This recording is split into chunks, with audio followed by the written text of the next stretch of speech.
VR. VR is special, I say. Yeah, so this story's going to be about, VR and all that. And my first experience in VR, because it's been one hell of a first experience, I'll tell you that. So yeah, I'll start off right from the start, which is me getting it, okay?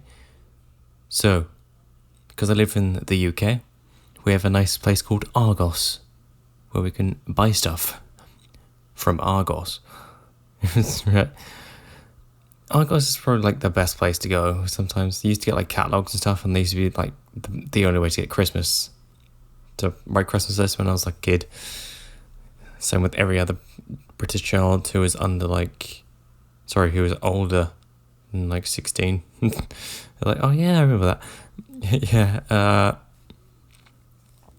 So it's just, so my mum wanted to go into near shopping and everything. So I was okay, we went shopping.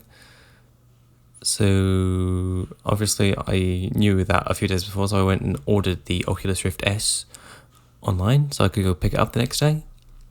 Bam, it was scorching hot that day. It was 20 degrees, which isn't actually that hot, except if you're in the sun for a good hour. Yep, that did actually quite hurt. I think I got burned as well, so that was good, yeah. So I walked in, was yeah, here you go, blah, blah, blah. Got this huge box, twice the size of the actual box of my headset. I was oh, okay. Obviously I didn't, question it because I'm shy on that. Yeah, I ended up carrying that box around for a good 20 minutes. So then I got back home and everything. I had my lunch first because I was hungry, and because it was 12:30. Always gotta eat. I think I can hear my cat in the background. Never mind.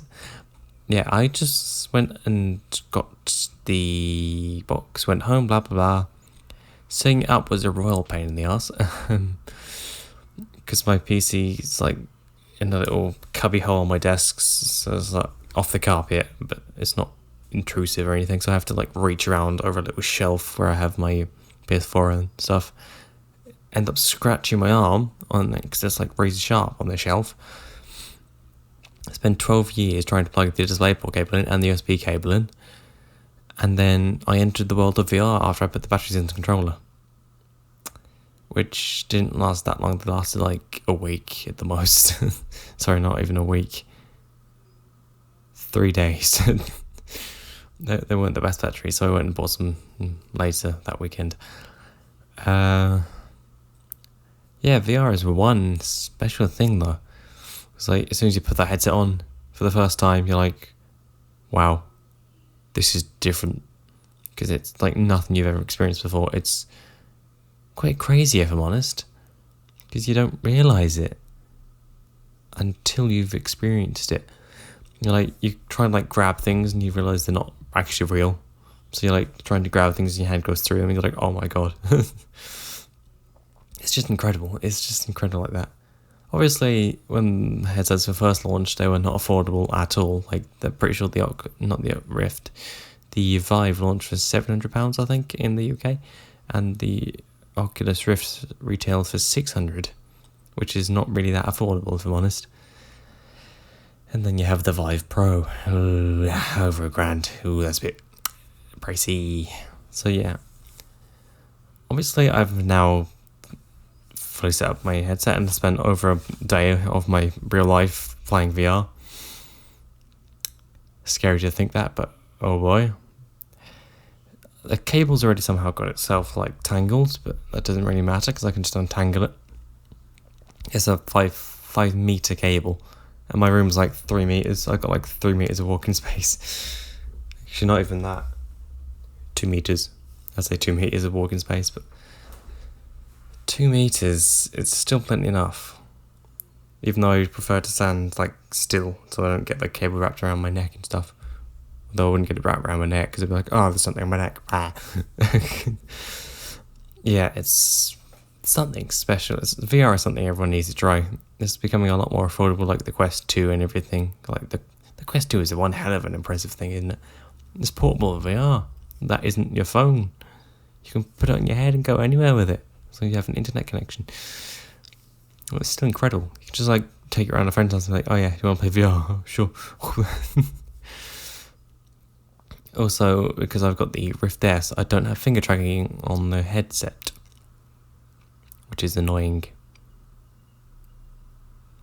It is inside-out tracking though. Inside-out tracking is so cool. Cameras built in that don't require sensors, external sensors. They're like built into the headset, which is so much easier to set up and everything. Like you don't need to fiddle with like base stations and everything. Just perfecto, which is Italian, I believe, not French. C'est magnifique. That's not an Italian accent. Forget it. Okay, just forget it. And deep breath.